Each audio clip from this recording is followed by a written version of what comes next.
దేవుడు ఒక్కడా 1000 మందా అయితే 1,000,000 మందా 33 కోట్ల? ఒక్కడే. దేవుళ్ళు ఇద్దరుండరు. దేవుళ్ళు అనే ప్లూరల్ నెంబర్ రాంగ్ అండి. ఆకాశాలు అంటారు ఎప్పుడైనా? గాలి, ఎయిర్స్ అంటారు ఎప్పుడైనా? అనరు. ఇట్స్ ఎ రాంగ్ యూసేజ్ కదా. అలాగే దేవుళ్ళు కూడా రాంగ్ యూసేజ్ అండి. దేవుడు ఎప్పుడు ఒక్కడే. దేవుళ్ళు 10 మంది ఉండరు. దేవుడు ఎప్పుడు ఒక్కడే ఉండును. క్షరాత్మానా వీశతే దేవ ఏకః అని మనకి వేదం స్పష్టంగా చెప్తోంది. ఏకః, ఒక్కడే ఉండును.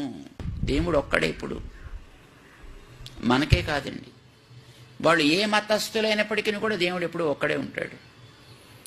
వాడు క్రిస్టియన్ అవనండి, ముస్లిం అవనండి, నాస్తికుడు అవనండి, జొరాస్ట్రియన్ అవనండి,